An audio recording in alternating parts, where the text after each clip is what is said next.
Welcome to Leadership, Love and Laughter, where we dive into the unspoken truths in life and business. I'm Natalie Potts. And I'm Victoria Dioh. Let's go! Victoria, can we get a bit more energy, please? Fuck off.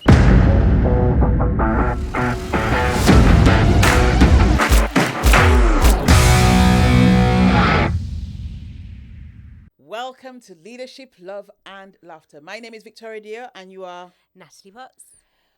Welcome. We're back. We're back. It's exciting. It is exciting. And you may notice that we've had a bit of a refurb.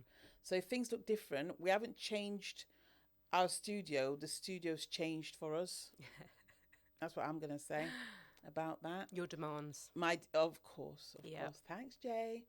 What we're talking about today, Potts? We are talking all around... Well, I can't fucking read it.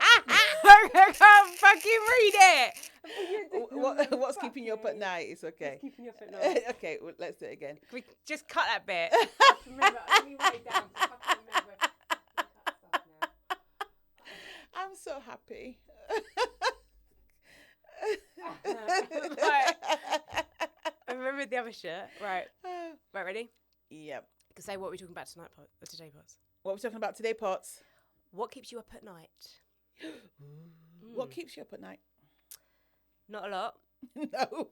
Honestly, nothing really does the same ways as it did was in, ironically, the corporate world, because a lot of that was part of the reason I wanted out. So there isn't too much. If it's anything, it's probably going to be around financial things, maybe a bit of cash flow, which sounds really, like, logically would sound petty and like you'd have to deal with it. But that's probably the only thing that is always my stress factor. It's interesting we both said that nothing keeps us up, and then you went straight for the juggler, which is the finances. This is my take on it. I think if we did a survey, and by the way, I'd love to know what you think. What keeps you up at night? I reckon more people would say nothing keeps them up at night, because we've trained ourselves to numb those thoughts. Because it's one of those where it's like, if you keep thinking about them all the time and stuff, you'll just go crazy. Yeah.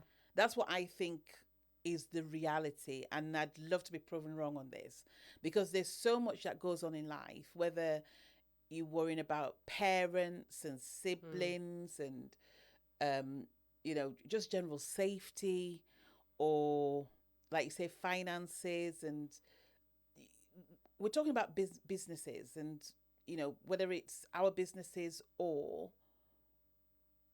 people who work with us, those people that we're responsible for. I mean, having a team, you have to pay for their livelihood. Yeah. They're not giving their services away and what have you. So I think there's a lot more that probably keeps us awake than what we realize, but we've gotten so used to numbing it that we can't think straight away what does keep us up at night. I guess so. I think there's instantly people that would challenge that. Even a conversation at the weekend, my mum, she was like, I was up all night thinking about this with my brother. And I was like, he's 34 years old. But it's that's because she cares, and it's something that is for her, it's important. It's a level of... I think actually the interesting part is it's where we don't have as much control on things. And that becomes harder. And I know sometimes that's the one thing my parents, for sure, that stresses them out, is that they don't have control over us, especially now in our 30s. And Mum said that to my dad a few years back. It's like, it really annoys you that you can't tell me, my brother, what to do because we're adults. But it's hard because then you also can't run to help you pick up the pieces of stuff as well. It's just different to being kids. So I think there is, like you say, there's probably more that does. I also think there's a thing with maybe resilience and a certain mindset to how you deal with things that would establish that. Interesting, I noticed stuff recently where the last year or so, like Tom was up at night, like some work-related things, and I didn't know about it. I wasn't aware of it enough. So it's interesting. Again, it's like I always think of like the mind is very much logical and emotional, and like I always compare it to the chimp paradox kind of thing of like when I'm thinking emotional thoughts, it's like that little chimps up there jumping around in my head, and I'm like, give it a banana. And that's why I know I'm very logical with a lot of business things, but I know that when I'm in those certain states and I'm thinking like that, it's irrational, and I have to remember that I don't make decisions based off of that. So even if I wake up in the middle of the night or things, I think, well, I wouldn't use these thoughts and feelings to do anything with them anyway. I've got that awareness. So I think sometimes, I know I heard of a friend who runs his own business, he writes stuff down in a night, and I don't often do that. But it might be something like, for some people, that's a great coping mechanism or tool you can do with things. What do you know what I love though? See, I give myself homework at night. So before I go to bed, if there's something that I've been trying to work out. Yeah. Now bear in mind that I spend my time helping other people solve problems. I help them intuitively to literally close that gap in their lives. When it comes to me, I'm my own client. And whilst I have a couple of really good teachers, I have to rely on myself. So I will normally do a particular activity at night that literally asks for the solution to happen whilst I'm sleeping. What is that? I can't really talk about it much, but it is about asking for, I'll literally go, look, this is what I want to know. And I need to know that whilst I'm sleeping, and for it to come through in whatever way. And sometimes it'll come through as a dream. Sometimes I'll wake up and nothing's happened, but then I'll be going through the day and then I'll look online and somebody said something and I'll be like, that happened today actually. That happened today about something in particular. And I've been toing and froing about a particular decision. And I wasn't sure. And I'm like, do you know what? I'm quite patient anyway. Like my work means I have to have a lot of patience around it. So I had no time frame for when it had to happen. And today somebody posted, and when I looked at it, it was almost as if I was writing the post. And I was like, interesting. So I'm not too worried about thoughts at night. Yeah. I don't get kept up. Yeah. But I do believe there's an element of conditioning myself to go, a bit like what you said, the thoughts and feelings, you're not going to do anything with them anyway. Yeah. But also that whole point of, do you know what, when I'm sleeping, because I need my energy in the morning to action those things that would normally keep me up at night.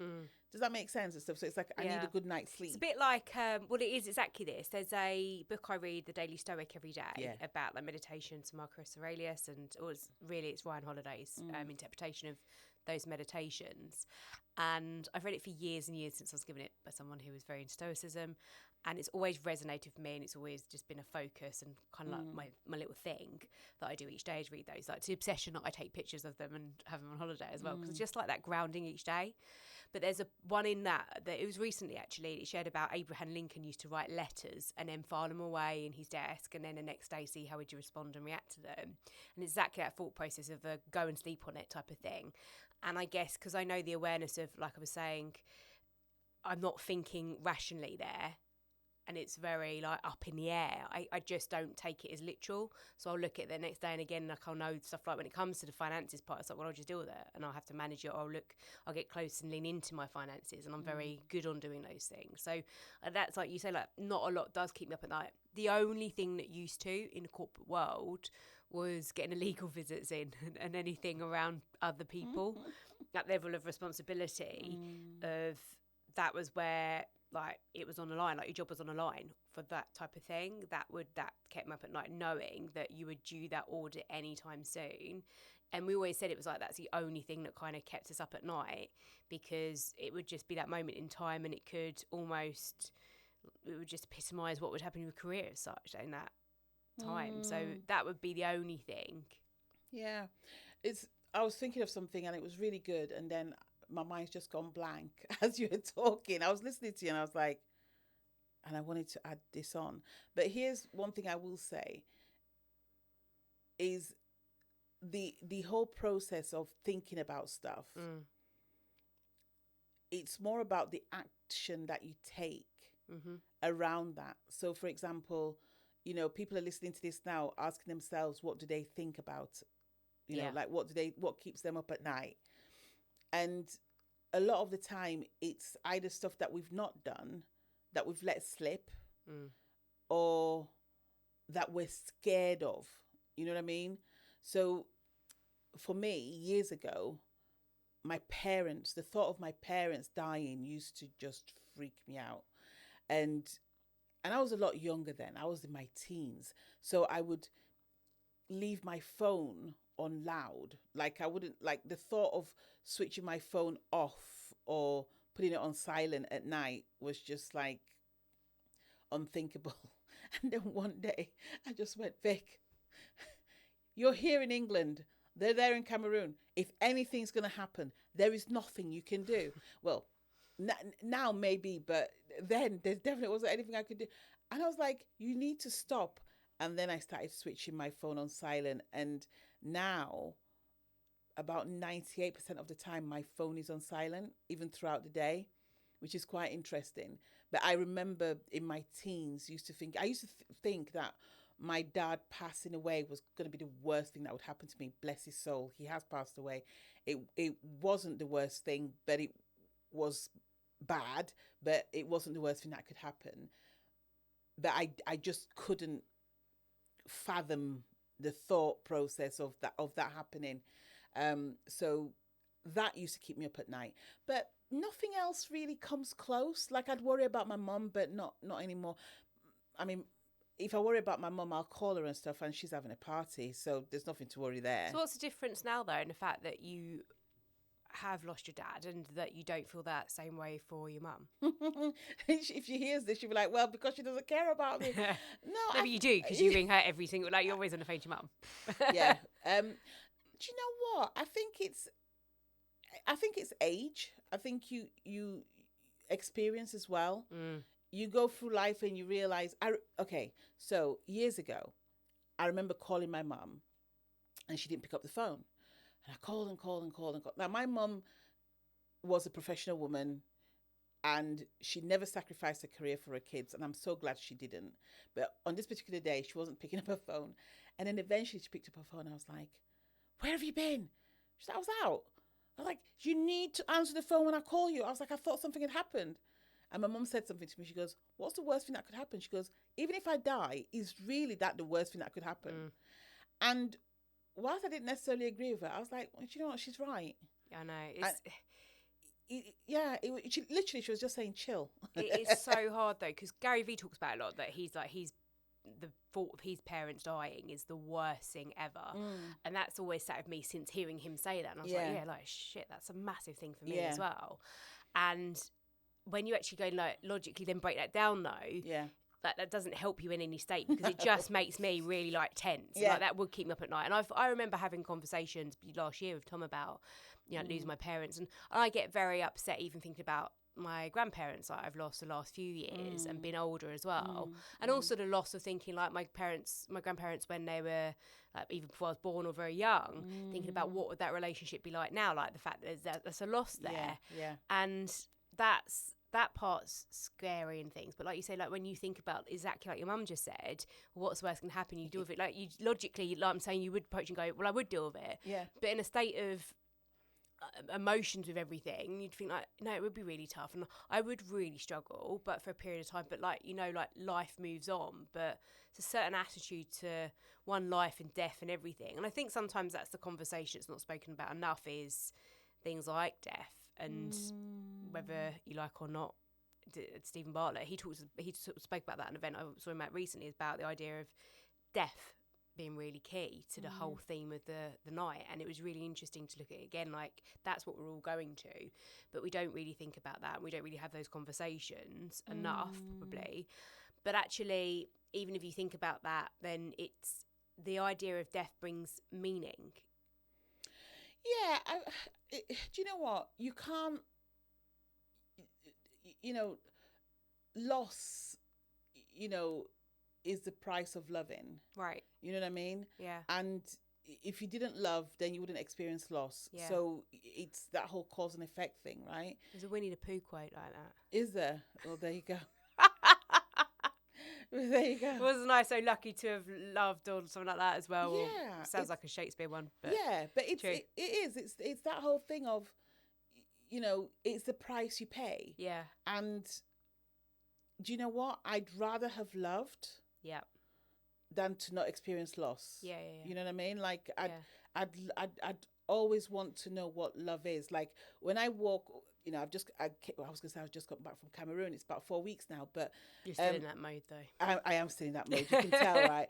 But my dad's grave is in our compound, and when I go home and I see his grave there, it's amazing. Yeah. It's just like there's nothing like it. Like it's the only second greatest thing would him be stood there, but knowing that he's there and stuff, and we'll open a bottle of something. My dad used to say, "Oh, can you grab us a bottle?"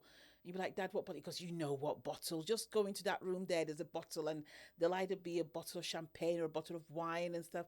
And we'd open it up and we'd sit on my dad's grave and drink it and stuff. Like, that is love. It's not love as you would prefer it, but it's still love. It's interesting how we've done a whole conversation and brought it back to like love, isn't it? Around the idea of what keeps you up at night. Yeah, and smiling while we say it as well. And Yeah, stuff. It's I mean, it's like I say, all those things that keep us up at night. I think we just need to realize. Again, I always say this: save your energy wisely. Like if it's keeping you up at night, what can you do so that it doesn't keep you up at night? Do you need to write it down? Do you need to find a ritual that will help you to not you need an outlet, and I think a lot of people don't have that, and I think that's the challenge for a lot of people is they seem to do a lot of compounding. And it's like we were speaking about recently. I run a business inside a community, and we did a day last week co-working together, and we were talking a lot around one of the ladies there does grief recovery, and I've done that program myself because again, I saw Gulam there. when I did leave the corporate world, I did lots of therapy, and I was like, this just isn't ticking the boxes for me, and I'm known to be very skeptical about it, but that came around, and I was like, I was interviewing her for to come on one of my podcasts, and I sat there and I was like, shit. I was like, I need this. I was like, I'm experiencing a huge loss, which is the career one. Lost my identity, filling out that backpack, and all of that really resonated. Like, you just keep throwing it in the backpack and you zip it up and you zip it up, and it compounds and compounds. And we're doing that all the time with emotions. And then it's like there has to be some form or some way for that to come out. And I think, like we're saying there, it's probably when you're most vulnerable, or when it's, again, what I think with a lot of that is, like at Sleeping at Night, is it's that state of our day when it's quiet and our brains aren't thinking as much. We're not having as much information thrown at us. We're not getting lots of ideas and people. It's just silent. And lots of people I don't think can deal with that very well. And therefore we need to understand how do we, like you say, if there's stuff keeping you up at night, well, what are your ways of expressing or getting emotion out that it doesn't do that? So here's another thing, though. I've got two things to say. Okay. The first thing is, some people would feel like they've lost their identity if they don't have something to worry about. That's why not everybody wants to be healed. They think they want to be healed. Is that going back? Is that like the idea though? Like I always say, misery breeds misery, and like you again, like because you attract what you are on things that you just. Some people are just comfortable being. It's beyond in misery. That state. Yeah, it's beyond misery though. It's that whole thing where you're attached. Yeah. So for example, I know I have several people come to me with different ailments, and they'll go, "Oh God, this hurts," and I'll say to them, "This is what you need to do," and they go, "Okay," and they'll walk away, and they'll never. But that's because it feels safe, right? That's all they've. Do you think that's all they've known? So that level of uncomfortable and that element feels safe to them. Yeah, because if it feels comfortable, isn't it? Yeah, doing anything else is not. Yeah, so getting rid of those thoughts that keep you up at night, you're not going to do anything about them, because even though you may be in pain, who are you without the backache? Sure. Who are you without the headaches? Does that make sense? Because I remember Joseph DiMartini, and I'm sure I've mentioned him before. John DiMartini. Oh my God, sorry, John. John DiMartini said once, how does this benefit you? Yeah. And whilst people would find that really offensive, say, for example, if you've got backache, then guess what?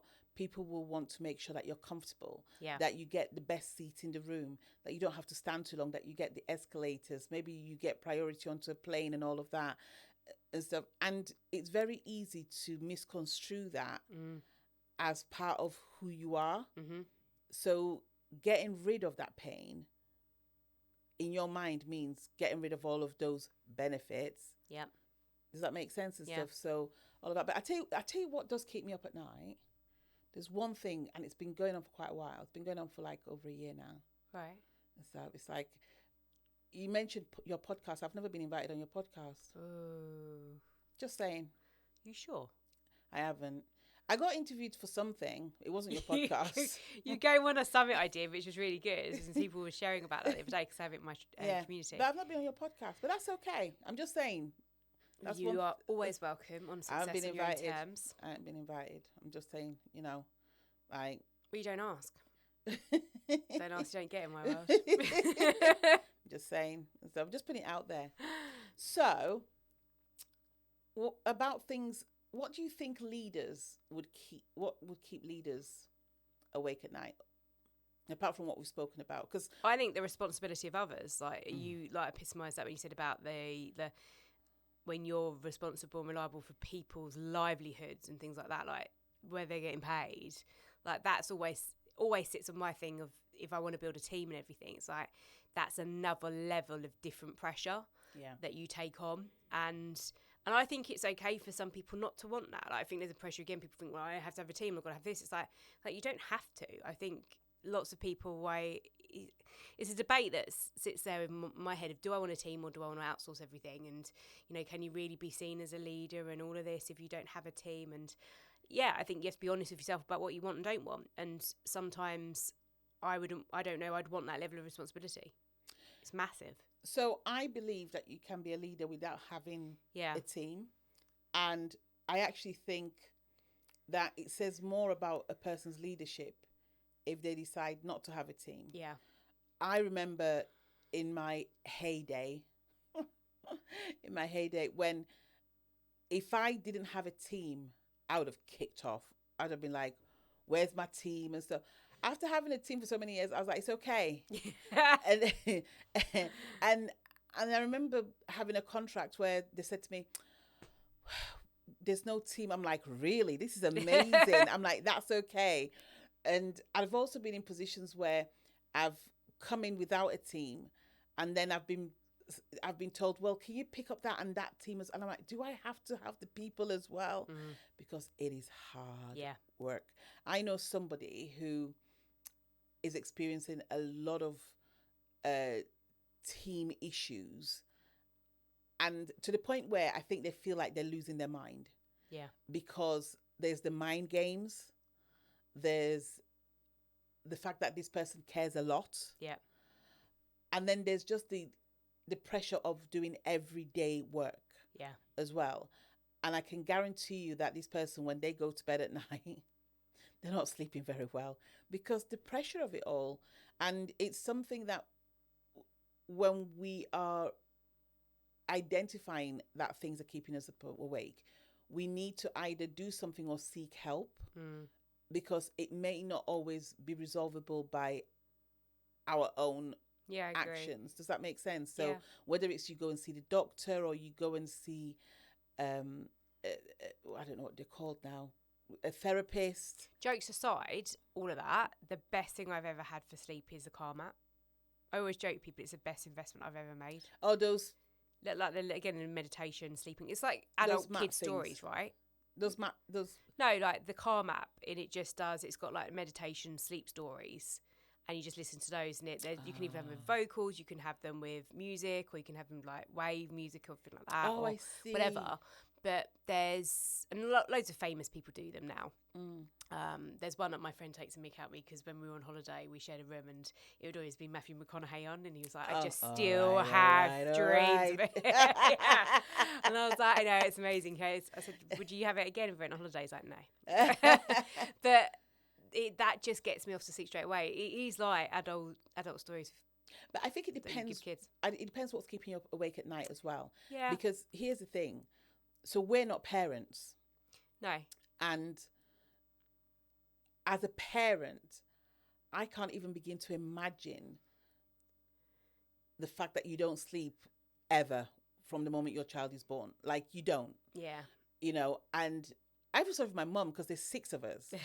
So it's like she's losing sleep for 6 people, and she genuinely cares. Like, if one of us got a cold, Lord Jesus, you know, it's a whole thing. So I think when it comes to that, sometimes those solutions that we've mentioned may not always cut it.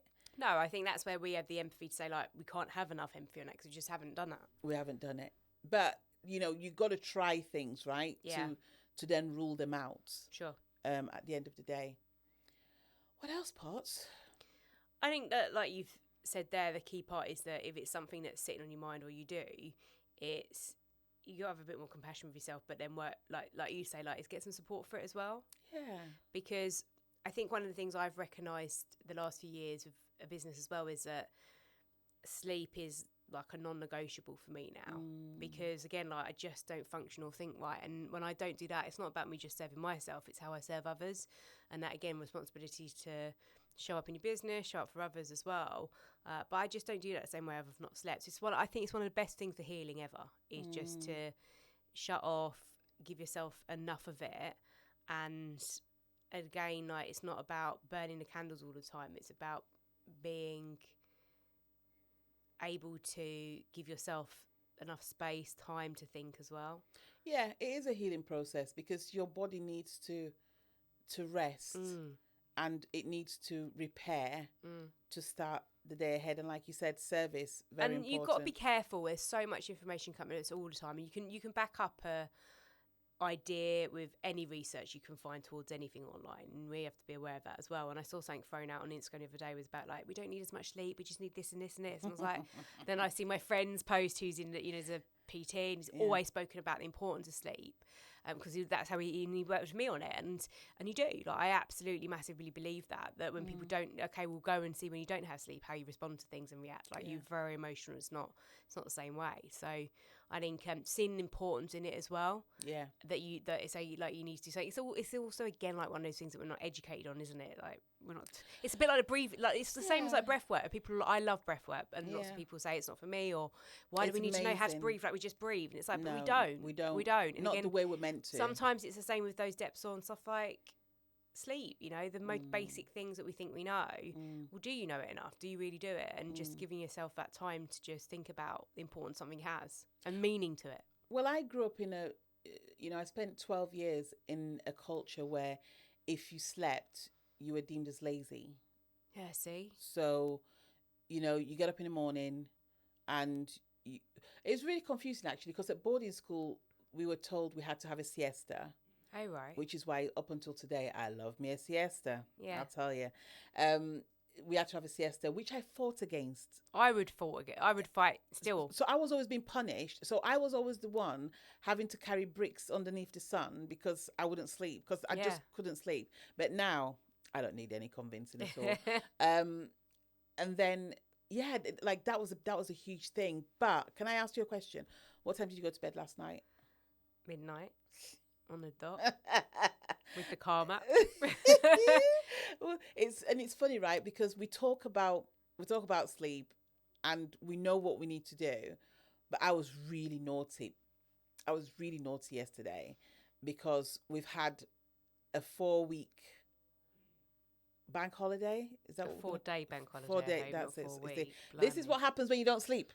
A 4-day bank holiday. So, and I'd had little siestas throughout the day. Yeah. So I'd got up early. So yesterday especially went to church because it was Easter Sunday. Yep. Day before Easter Sunday. See, Easter Sunday. Then sort of like came back and slept because I'd been up early. And I'd had those little breaks. So by around 9:00, I'm thinking, I got this. And then I'm busy doing research and I discover something. And I'm like, I'm on it. And when you discover something, you think, oh, it's like the Holy Grail. And I'm there. 4:30. But that's an past, entrepreneurial thing as well, a full. creative mind. It's that not great though. It isn't. It isn't. Like, that is sometimes, you're right in terms of the structure of, like, you know, routine and that. But sometimes I can wake up and my mind just thinks very different. I call it magic time.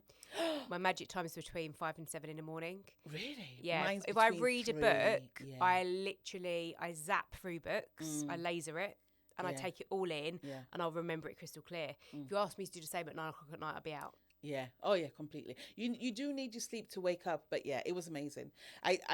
I worked, but yeah, I struggled this morning, and I've been in meetings all day. So my first meeting, which was at 9, I had to say to him, "Give me 5 minutes.